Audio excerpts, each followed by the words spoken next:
lagu Queen itu cuma boleh Tony Wenas dan Solid 80. Kadang-kadang setengah sadar juga, bro. Oh iya, memang setengah sadar, tapi juga pergi minum. Jadi, gue denger si Tony. Nggak malu gue bilang itu. Tiba-tiba lu bisa jadi CEO. Itu extra mile, Pak. Betul. Itu tadi gue bilang, tahun lalu saja 80 triliun. Kita dengan sangat bijak pada saat itu bilang sama Pestapora, udah kita mengundurkan diri aja sih, nggak penting juga buat kita. Subscribe, like, and comment YouTube channel Ambo Kadri. Sabana mantap. Podcast kali ini kita seperti biasa akan memperkenalkan, bukan memperkenalkan ya, tapi mengingat kembali atau mempromosikan kuliner Minangkabau. Kali ini tunjang. Lihat di kotak kuning di bawah ini nggak? Kuning di bawah ini. Buat donasi. Nggak ada Buat ya. donasi. Buat donasi. Ini masaknya lama nih. Ini udah tinggal 2 menit terakhir. 2 menit terakhir nih. Ini udah dari semalam suntuk dia, Iya, Rustam di sini. ini Chef Rustam Chaniago. Ya. Chef apa chef? Chef. Dia kelamaan di Sunda, dia kelamaan di Bandung, jadi bilang chef itu chef. Tony Wenas. Ya. Penyanyi dan CEO dari suatu perusahaan. Jangan lupa kotak kuning di bawah ini nanti. Kelas dunia. Tony Wenas. Silakan. Oke, kali ini kita kedatangan Bos Tony. Kita sebenarnya ini sih nggak spesial juga masakan ini, cuma udah sering banyak, masih orang-orang banyak. Salah satu masakan yang sering dipesan, Ton. Oleh Siapapun yang ke restoran Padang, ya kan? Emang kalau dia bukan restoran Padang nggak? Jarang biasanya. Restoran ada namanya Kikil. Iya, kalau ke Jawa Kikil gitu. Kalau di Jawa namanya rawon nguling. Dan ini kenapa Kikil, kenapa tunjang? Ini untuk menceritakan bahwa orang Padang itu menghargai semua Orang Minang menghargai semua bahan makanan ya, dari yang dibilang daging, kemudian mungkin hati segala macam. Tulang juga. Sampai kalau di Batak tulang itu nggak boleh dimakan. Jangan, nggak boleh dimakan, bahaya. Bininya marah nanti. Oke, jadi tunjang ini lu masaknya mesti sabar. Lama ya? Lama, dan juga bumbu-bumbunya dari berbagai bumbu nih. Ini mencerminkan keragaman dari budaya dan masakan Minang dijadikan di satu hidangan. Ada bumbu dari Manado juga. Ada, kayak kunyit kan dari Manado juga, Bos. Santan juga. Cengkeh. Kebetulan gue juga tadi Tony bilang Manado, gue salah satu orang yang suka juga masakan Manado, masakan Padang, masakan Jawa, kulineran lah, lokal, Ton. Ya. Sama Ya. Sama. Jadi sedangkan untuk tunjang kali ini kita buat mungkin agak berbeda dari yang lain ya, karena bedanya di mana? Buat menir Tony. Kita masaknya dari malam tadi. Oh, iya kan? Jadi Biasanya kan orang dari pagi masaknya. Ini dari malam. Dari malam. Dia udah tidur di sini. Supaya lembut. Bumbunya ngeresep Lembut. kemana? Ke panci apa ke tunjang? Ke perut ntar. Ini tentunya harus lamanya ngeresep ke panci. Ini mesti hati-hati kolesterol nih untuk usia seperti lo. Kalau gue sih enggak. Sebenarnya gini loh, kalau soal kolesterol itu kan untuk semua orang umuran kita nih. Apalagi buat nyenengin temen kita kan. Yang nggak pernah senang. Nggak pernah senang. Kita senengin, nggak pernah senang. Menurut gue nih udah masak nih, Dri ya. Iya. Tinggal kita bisa dilihat kayak apa sih ini? boleh silakan. Ya. Waduh, itu lama kok. Lama kok. Ambo lama dari semalam kok. Ya kan? Jadi udah berapa jam ini.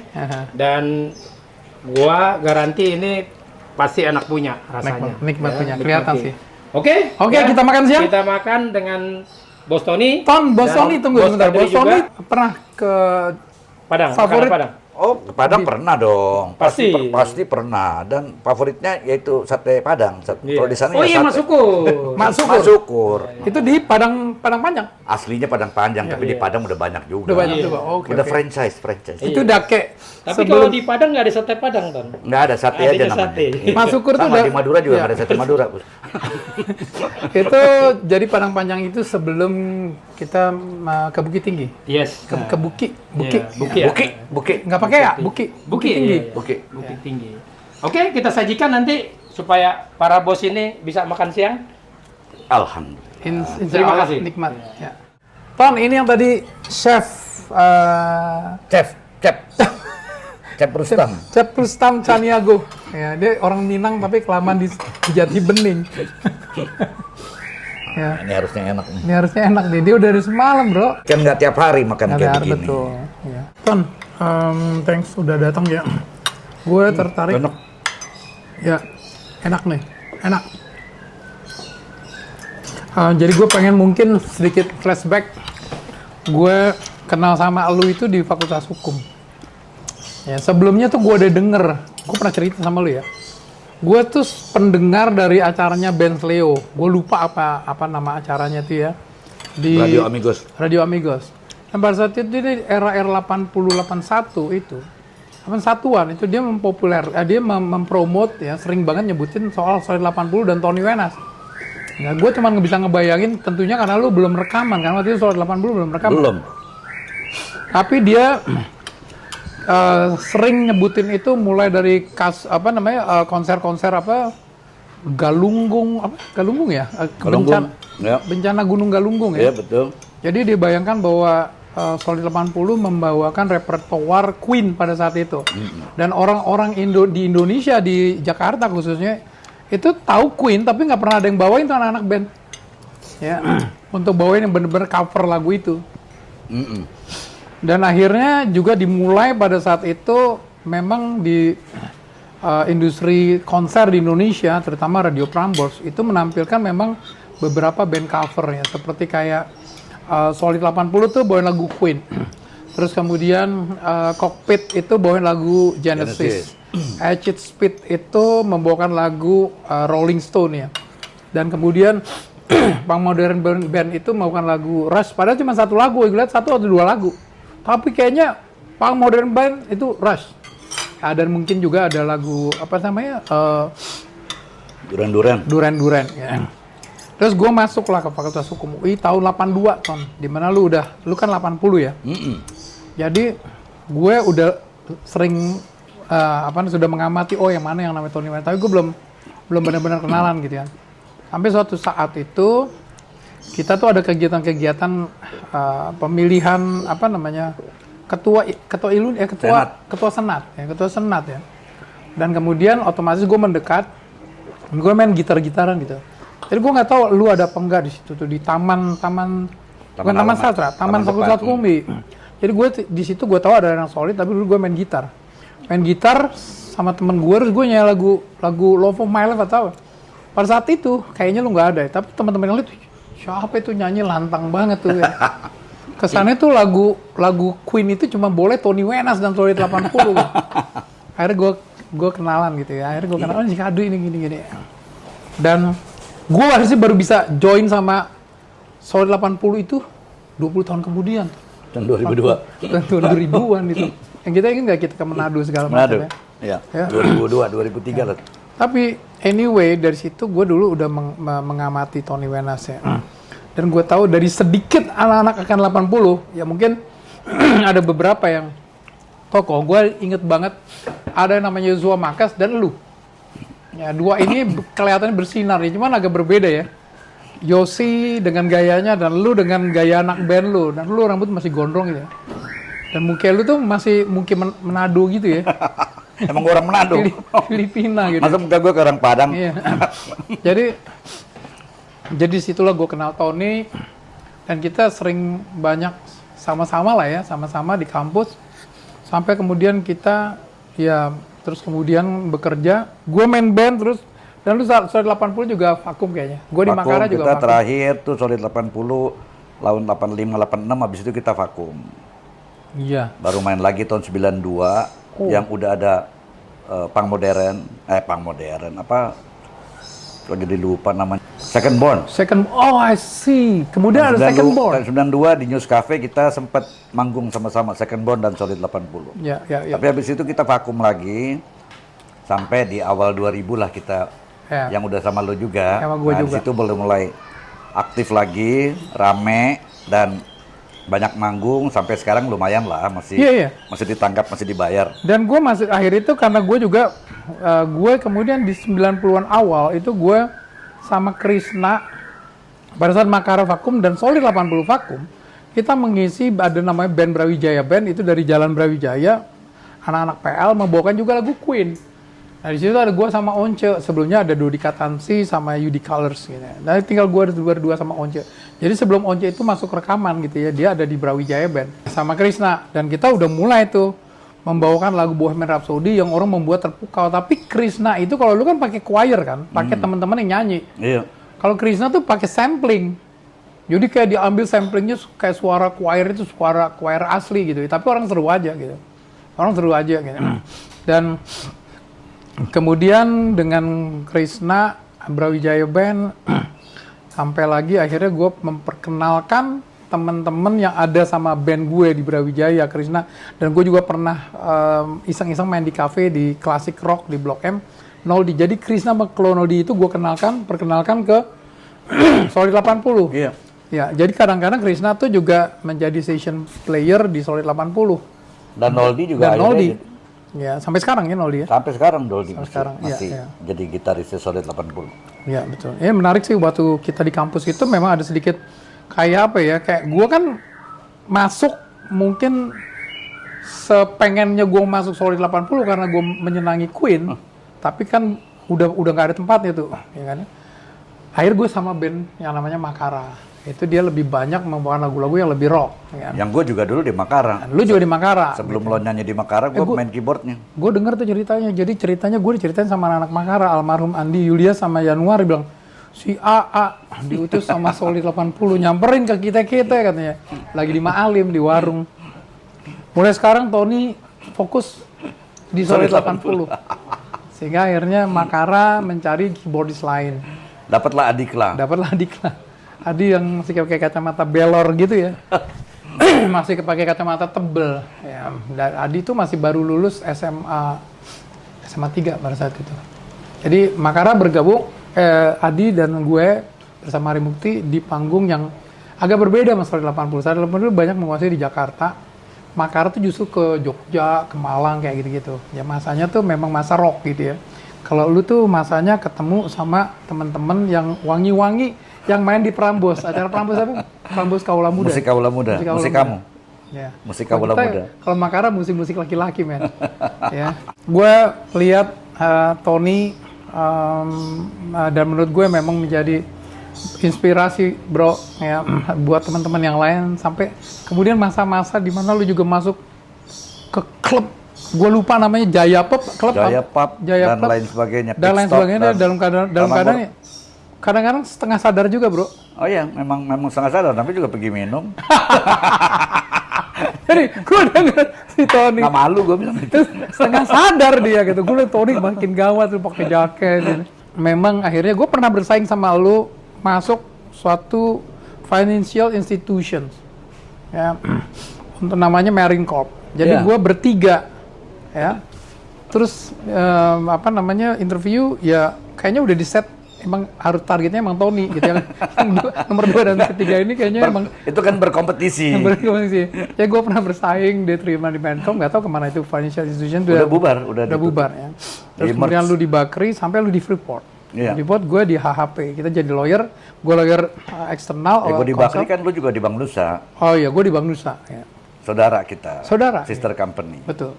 Jadi kita memang sama-sama fokusnya di bidang hukum. Ya. Dan lu mulai bergeser, itu yang menarik itu adalah lu bergeser dari yang tadinya lu masuk Freeport, terus lu yang tadinya mengurusi masalah legal, government relation, ya, tiba-tiba lu bisa jadi CEO. Itu gimana caranya? Gak gampang, anak hukum gitu loh.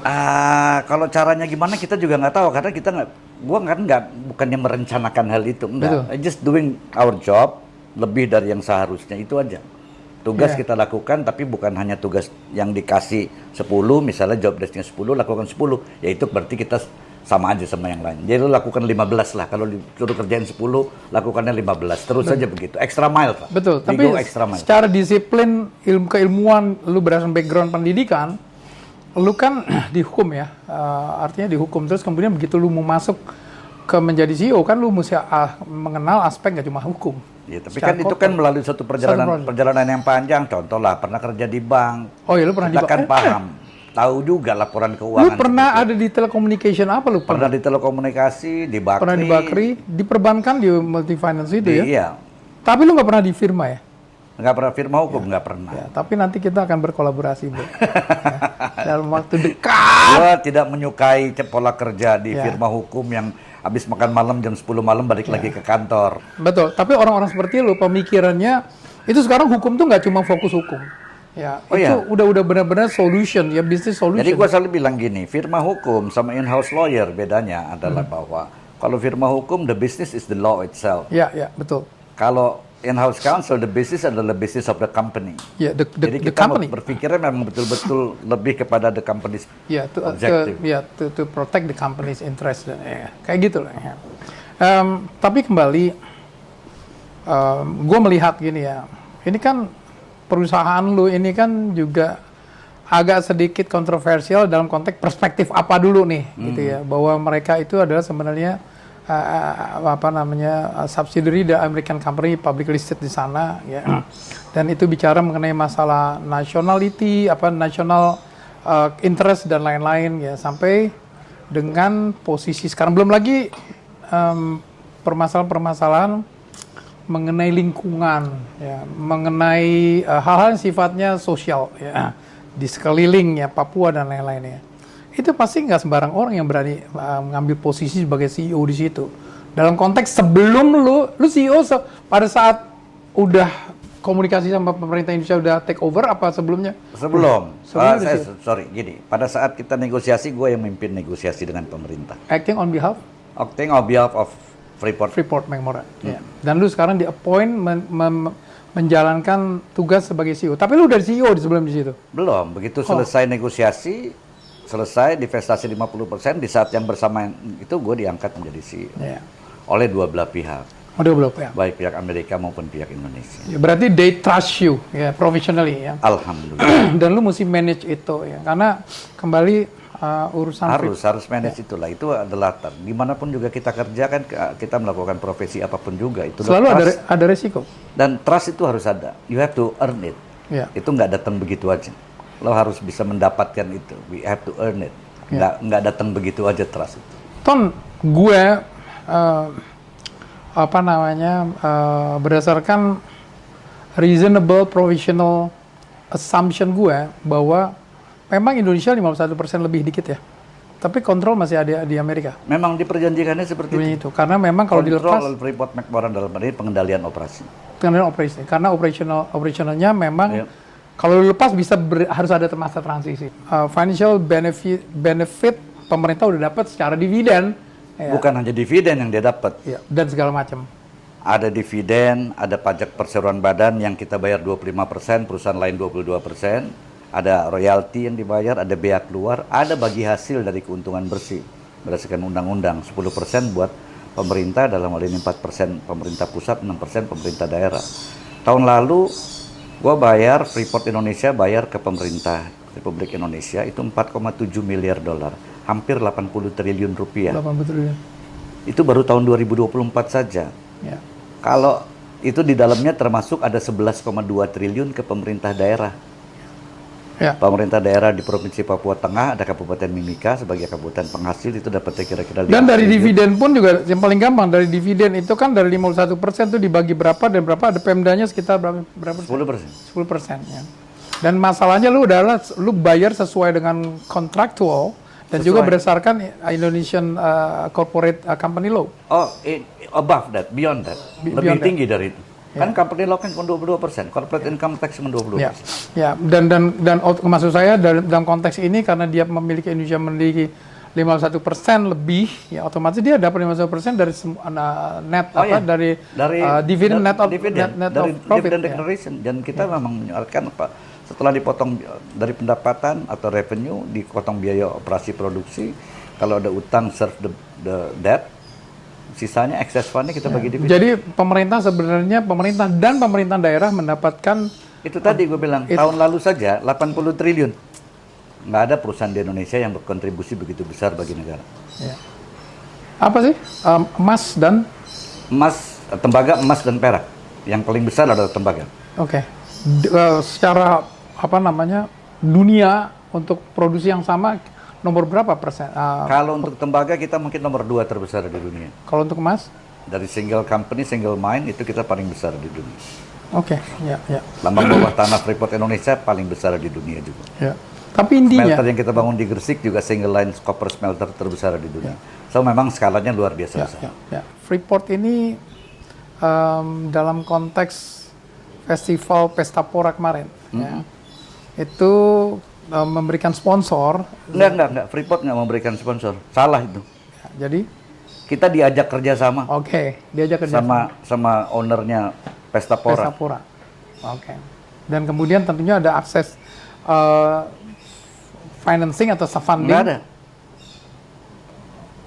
Terus kalau kemudian ada beberapa grup band bilang, oh nggak mau di sponsor oleh Freeport, kita dengan sangat bijak pada saat itu bilang sama Pesta Pora, udah kita mengundurkan diri aja sini, nggak penting juga buat kita.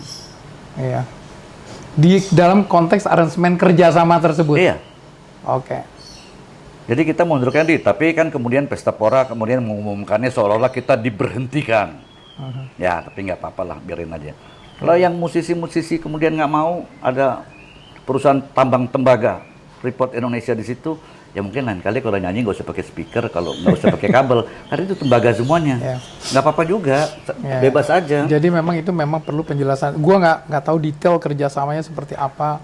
Tetapi pada saat itu gue hanya tergelitik, gue nulis di sosmed gue bilang gitu ya. Gue sambil bercanda, gue sampaikan sarkasme, gue bilang Freeport jangan bosan-bosan ya menjadi sponsor untuk konser-konser festival. Itu banyak tanggapan semuanya ya.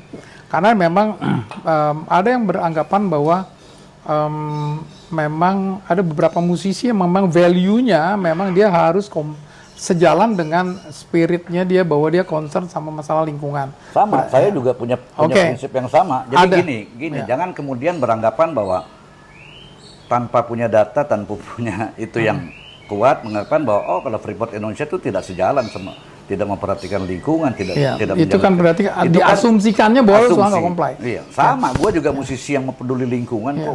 Ya. Ada juga musisi-musisi yang FOMO karena mungkin beberapa yang menjadi idola. Beberapa musisi-musisi besar malah udah tampil di Tembagapura, termasuk Kadri. Oh ya. Iya. Oh besar. Badannya kan besar. Iya, grup-grup musik besar banyak sekali yang tampil di Tembagapura. Yang terakhir adalah Dewa 19. Dewa 19, oke. Bersama. Jadi ada orang yang merasa value-nya seperti itu dan dia protes. Mungkin dia harus lebih ya, menggali. Ya nggak apa-apa, silakan. Okay. Dia kebebasan berpendapat, silakan aja mau pendapat seperti itu. Yang kedua, ada yang tapi konsisten lah maksudnya. Kalau nggak suka sama tambang tembaga, ya jangan pakai tembaga dalam kehidupan sehari-hari. Ya. Tapi ada juga sebenarnya yang beranggapan itu speaker, beranggapan itu ya, beranggapan bahwa ya aduh kita nggak artinya nggak bisa dalam konteks ini nggak bisa tebang pilih. Rokok juga sama dianggap merusak. Sebenarnya bukan masalah tembaganya, tapi dianggap bahwa ya jangan ngerokok kan. Ya, betul. Kalau dianggap rokok untuk merusak jangan ngerokok. Tapi sebentar, bukan berarti wah rokok itu merusak, tapi dia ngerokok juga kayak gue gitu. Ya kan nggak konsisten namanya. Bilang itu jelek tapi dia kembali ngerokok. lagi gue kembali lagi lihat bahwa bukan masalah tembaganya, tetapi bahwa tembaga atau ambang itu sangat dekat sama namanya manajemen environment. Ya. Tambang itu awal peradaban itu adalah dari tambang. Ya. Kalau nggak semuanya hidup di zaman batu. Zaman batu pun zaman tambang sebenarnya, yaitu dengan batu, tambang batu, batuan. Jadi kalau mau disalahkan tambang itu adalah salahkanlah peradaban. Ya. Tapi kan tidak mungkin karena itu bagian dari peradaban itu kan. Rasanya bukan masalah tambangnya, tapi dia dilihat di balik itu. Tambang itu berarti dia mesti menggali tanah dan prosesnya tuh ada kan, ada compliance-nya ya, kemudian ada mungkin ada hal-hal yang bersifatnya green dan lain-lain gitu ya. Itu pasti prosedurnya kalau tidak dijalani ya dia bisa protes. Tapi kalau lu jalani prosesnya tidak merusak alam dan segala macam, atau dia memang bukan masalah merusak, tapi memang itulah cara untuk bisa menghasilkan suatu output yang lebih bagus. Panjang prosedur recovery-nya atau prosedur mengenai tambang itu dipenuhi. Jadi sebenarnya orang nggak harus protes, begitu kan? Loh ya memang begitu. Ya. Ya. Maksudnya ya memang seperti itu. Ya. Ya. Ya sebenarnya ini yang mesti dijelaskan sih. Jadi orang nggak dalam konteks ini dia nggak. Gini. Kalau orang punya asumsi, kenapa ibaratnya ya silakan aja dia berasumsi seperti itu. Iya. Tapi kalau itu mau dijadikan suatu karya ilmiah misalnya nggak bisa, karena dia kan cuma dasarnya asumsi. Asumsi, betul. Ya. Tapi di satu sisi yaitu kita nggak suka sama perusahaan rokok, tapi kita masih ngerokok. Lu masih ngerokok? Gue merokok. Makanya gue nggak bilang gue nggak suka sama perusahaan rokok. Ya. Gue bilang gue masih merokok dan gue konsisten. Ya. Gue bilang kok Ton lu masih ngerokok aja? Dia bilang gini katanya, temen gue yang berhenti ngerokok pada meninggal. Jadi makanya dia terus merokok. Konsisten. Gitu. Konsisten, maksudnya konsisten. Lo pakai produk tambang, tapi on the other hand lo nggak suka sama perusahaan tambang. Ya silakan aja, tapi inkonsisten berarti. Ya. Dalam arti kata ada istilah-istilah lain yang lebih tepat untuk orang-orang yang nggak seperti itu. Ton, suatu saat kalau misalnya gini, kan gue juga banyak seperti lu. Ya. Lu kan sebagai ketua umum PAPRI, Persatuan Artis Penyanyi Pencipta Lagu Republik Indonesia. Gue juga ada di PAPRI sebagai penasehat, ada di FESMI dan lain-lain gitu ya. Dan kita membahas tentang ekosistem musik. Ya. Kemarin kita sama-sama ikut konferensi musik. Salah satunya adalah bahwa di Indonesia mindset orang untuk membeli tiket itu kadang-kadang masih kurang sehingga akhirnya mesti ada sponsor. Kita sampaikan tadi yang kita bahas tadi, ada sponsor. Sponsorship. Seberapa jauh lu kejadian kayak kemarin tuh membuat lu jadi males ah. Ya. Gini, Freeport sebenarnya kami tidak fokus di musik. Ya. Kalau orang bilang, oh kan ada dana CSR, sorry. CSR itu bukan dana. CSR itu adalah program. Jadi program. Ya. Dan jadi harus program CSR Freeport fokusnya adalah Papua. Fokusnya adalah Papua. Kenapa? Karena kalau kita fokus di Pulau Jawa, di Jawa ada 1000 kali perusahaan besar. Biarlah mereka yang fokus di Pulau Jawa. Kami biar di Papua aja. Ya. Jadi apapun yang kami lakukan, contoh lah, misalnya pengobatan di Papua tuh gratis buat 7 suku di Kabupaten Mimika. Ya. Udah hampir 30 tahun. Ya. Pendidikan juga beasiswa yang diberikan udah lebih dari 12.000. Ya. Tapi terlepas dari itu, kita kembali lagi ke yang ditanya tadi. Ya. Kami nggak fokus di musik. Ya. Kenapa? Karena gue juga kan ketua PAPRI, nanti konflik of interest lagi. Ya. Tapi kita fokus di Papua. Contoh, kita pernah sponsorin Java Jazz. Tapi sponsornya adalah bahwa saya bilang sama penyelenggara Java Jazz, tolong dong, saya sponsor, tapi tampilkan band Papua. Itu masih boleh? Jadi the focus is still on Papua. Lu dulu pernah sama Faris, Simfoni. Dan kemudian, Simfoni berapa album? Total 3 album, tapi yang gue ikut 1 album. Oh, itu yang ini ya, metal ya? Yang metal yang gue ikut. Oh, oke. Dan lu sebagai pianis di situ? Bukan pianis, gue keyboardist. Oh, pada jadi, saat itu gue keyboardist lu main dan penyanyi. synthesizer? Bukan pianis? Bukan, pianisnya Geli. Pianisnya Geli? Geli. Almarhum.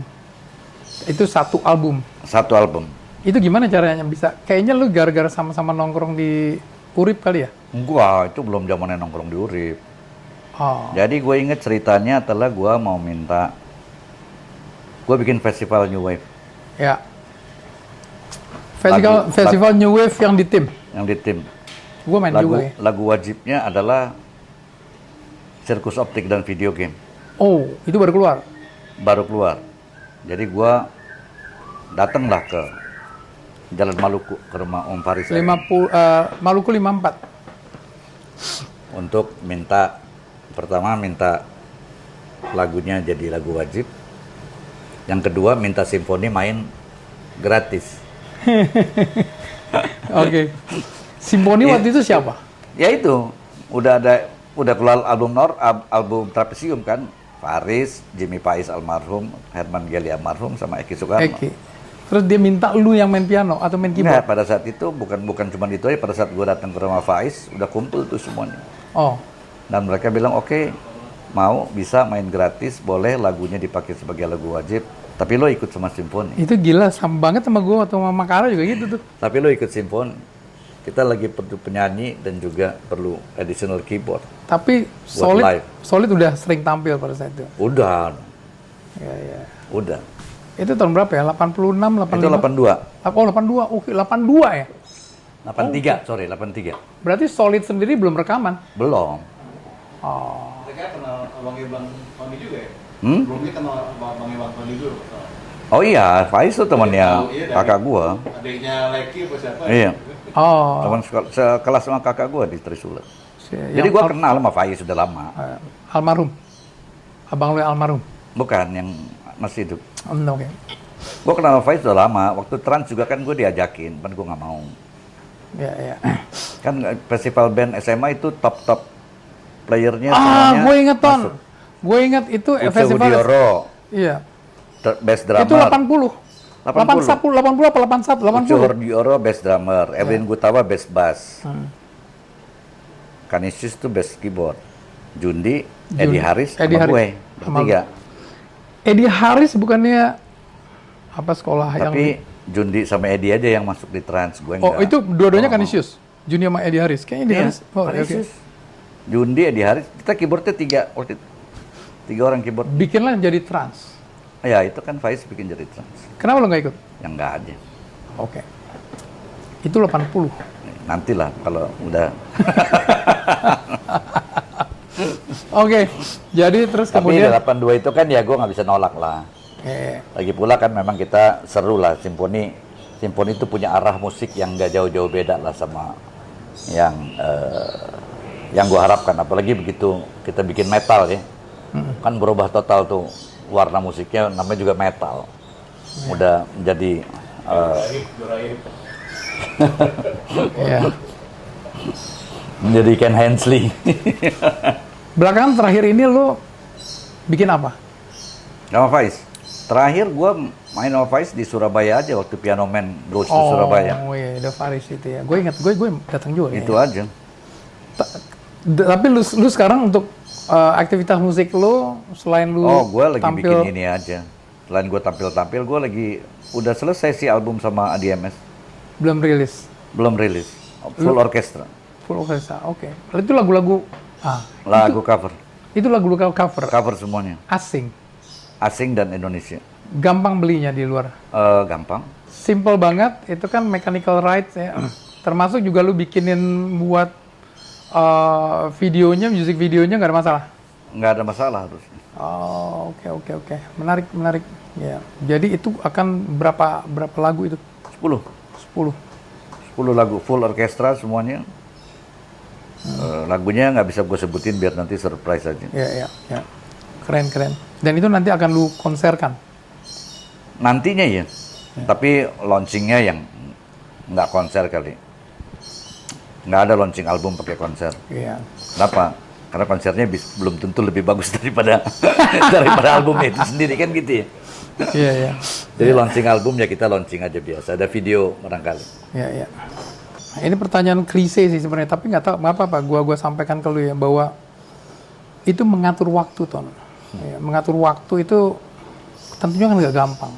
Jadwal itu padat banget. Gue mau ada kepentingan kita buat foto aja itu nggak segampang itu gitu ya. Bahkan lu keluar dari tempat lu aja, kita mesti ambil foto lu tuh di kantor lu gitu ya.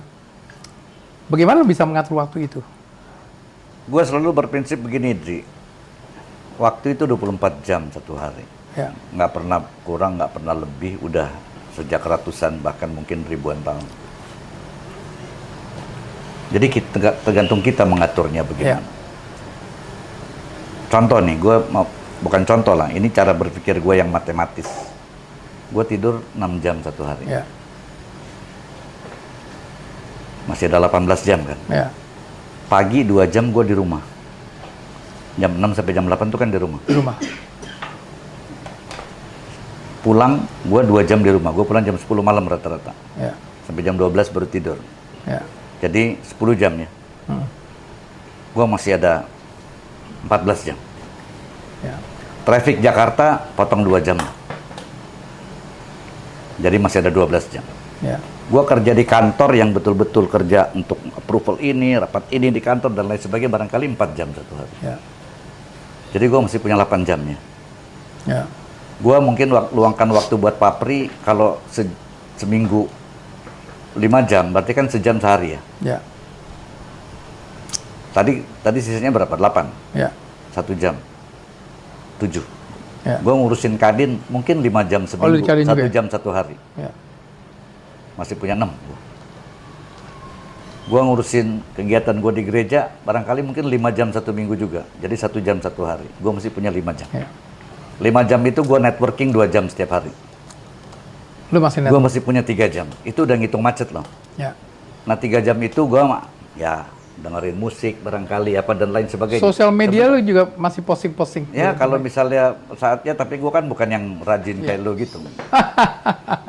Jadi menurut gue ada, cuman selama kita bisa ngatur bahwa kalau kita mulai jam 8 sampai jam 10, ya bener-bener jam 8 ya jam 10 selesai. Kenapa? Kalau nggak yang lain mundur semuanya. Ya, tapi itu belum masuk bahwa lu dalam seminggu itu lu Itu banyak kita kunker juga. belum hitung weekend ya. Ya, oke, weekend. Belum hitung ada weekend, ada Sabtu Minggu.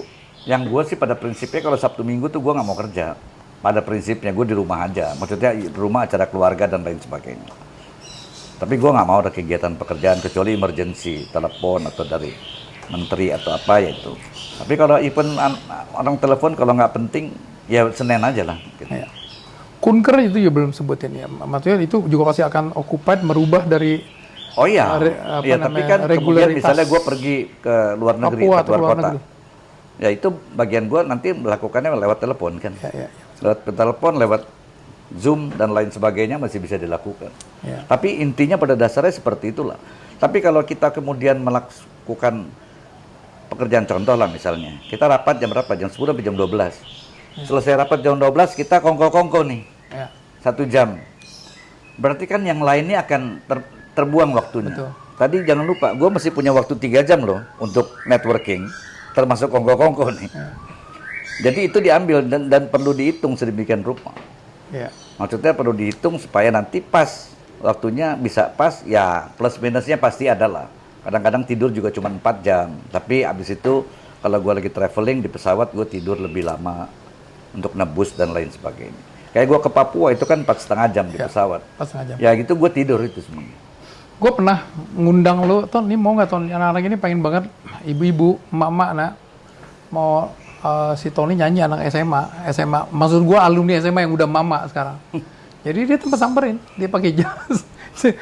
Gue juga gelap posisi itu. Apakah tempatnya sophisticated? Makanya dia datang. Dia Tony datang konsisten jam segini dia datang. Dia menjadi orang yang tamu yang baik. Gitu. Wih, Tony mau datang dia bilang gitu. Jadi memang berarti begitu ada chance lu kemudian lu lagi feeling mau Iya, nyanyi. kalau gue itu gue datang pasti. Dan sebenarnya kita mau main pianonya nggak ada pedalnya gitu kan. Tapi kita asik ya. Dari kapan tuh Bang konsep gitu? Kenapa? Gila tuh. Oh iya. Maksudnya manajemen waktu seperti itu dari kuliah kan? Oh enggak lah. Udah mulai mungkin. Jabatan serius ya? Iya. Ya. Kalau dulu kan ya kita manajemen waktunya ya telat lah ke kantor dan lain sebagainya lah. Kalau Tapi kan kerjaannya, akhirnya, ya. contoh lah misalnya kita latihan kan gue datang selalu on time. Selesainya ya on time juga. Time juga. Ya. Ya itu dia, gue di kantor ya ibaratnya gue ngurusin kerjaan kantor ya pada dasarnya sih bukan cuma 4 jam, tapi di kantor gue 4 jam. Ya. Kira-kira lah 1 hari. Tapi kan di kantor ya anytime telepon dan lain sebagainya itu nggak dihitung bagian dari. Kan yang perlu time management itu adalah rapat, harus ketemu orang di sini, harus ketemu orang di sana, nggak bisa di kantor kita karena dia stakeholders yang berbeda dan lain sebagainya. Kan stakeholdersnya banyak. Ya. Contohnya ada pertanyaan pribadi. Zaman waktu kuliah kan nih udah di antara teman-teman lah. Tadi dulu lifestyle-nya kan beda nih mas sekarang ya. Dan Beda, itu banget. ada energi dari lifestyle zaman dulu yang masih diterapkan sekarang dan itu menguntungkan nggak, Bang? Lifestyle apa misalnya? Misalnya apa ya? Ya kongko-kongko misalnya. Tony kan Oh iya. kan dulu nggak pernah masuk kuliah. Nggak pernah. Gue Kalau setiap itu hari kan lewat gue telepon. setiap hari ke kampus, tapi gue nggak pernah masuk kuliah. Ya, itu. Cuma nongkrong aja di luar. Tapi dari nongkrong itu kemudian kan teman-teman masuk kuliah dalam. Habis itu mereka keluarkan cerita. Dia cerita, mengenai kelas ilmu ya. kelas tadi. Ya gue kan menangkap ilmu dari situ, gue nanya terus aja gitu kan. Jadi- kita diskusi. Jadi gue sama Tony ini lebih banyak networking sebenarnya di kampus. Jadi kita kongko-kongko cerita segala macam, terus anak yang rajin-rajin yang masuk ke kelas itu terakhirnya beredar itunya diktatnya di fotokopi. Kita belajar sebelum lulus aja. Ya kita nggak, artinya kalau sepanjang lu pada saat itu lu fokus, baik lu bisa dapat A juga. Tapi itu kalau misalnya gue bilang rapat formal ya pasti perlu dan lain sebagainya. Tapi kan rapat informal itu sebenarnya lebih keluar dari, maksudnya lebih ekspresif. Apa ide-ide itu akan lebih keluar di rapat-rapat informal. Kalau gue ke lapangan itu ke Tembagapura itu kita kebanyakan rapat informal. Ya. Ngobrol nanti keluar ide-ide keluar dan lain sebagainya. Ton, Jadi satu, memang itu ya. tetap dilakukan. Di informal approach tetap dilakukan. Leadership, Ton. Lo di organisasi, ya kan ada di organisasi Papri, Kadin dan lain-lain ya. Kemudian di kantor membawahi banyak orang dan kemudian di band. Apa yang lo lakukan itu kan itu karakternya beda-beda. Di band pun juga nggak gampang. Gue selalu bilang begini bahwa ngurusin 5 manajer tuh jauh lebih gampang daripada ngurusin 5 musisi dalam satu band. Iya. Kenapa? Musisi itu kan sebagian besar egois. Iya. Enggak 100%. Semua pasti merasa bahwa gue tuh jago loh. Dan gue yang paling jago, gue yang paling tahu. Kenapa lo mesti ngatur gue? Kan gitu ya? Kadang-kadang keluarga, udahlah urusin aja lo gitar lo nggak usah urusin bass gue atau drum gue. Kan kadang-kadang suka keluar gitu. Ya. Tapi kan di situ justru, di situ tantangannya adalah kalau gue selalu di perusahaan juga seperti itu. Ya. Direksi ini kan juga merasa dirinya pasti nggak seperti anak band sih. Tapi, nah, yang perlu kita adalah bahwa kita harus bisa mengatur orang. It's about managing people, Yeah, bukan managing managing a band, bukan managing a company, Managing people. bukan managing a papri, tapi managing people. Ya. Dan gua berpegang senang sekali dengan apa yang diajarkan oleh Ki Hajar Dewantoro, Sing Harso Sing Tulodo, Sing Adio Mangunkarso, Tutburi Handayani. Jadi nggak selalu kita harus ada di depan tampil, terus mimpin di depan rombongan itu. Kadang-kadang kita harus di tengah untuk bersama-sama dengan mereka. Terkadang kita ada di belakang buat mendorong mereka. Tapi intinya adalah filosofi band itu yang gue selalu pakai adalah kadang-kadang si drummer perlu solo drum, ya kan kita nggak usah ikut tampil di depan. Dialah yang fokusnya dia. Kadang si lead gitar harus tampil, si Noldi harus dominan dan lain sebagainya. Yang penting terjadi atau tercipta harmoni yang indah di antara semua. Buat teman-teman semua, jangan lupa subscribe, like, and comment podcast Ambo Kadri. Tony Manas, Kadri Muhammad. Clayton Allen, Sabana mantap.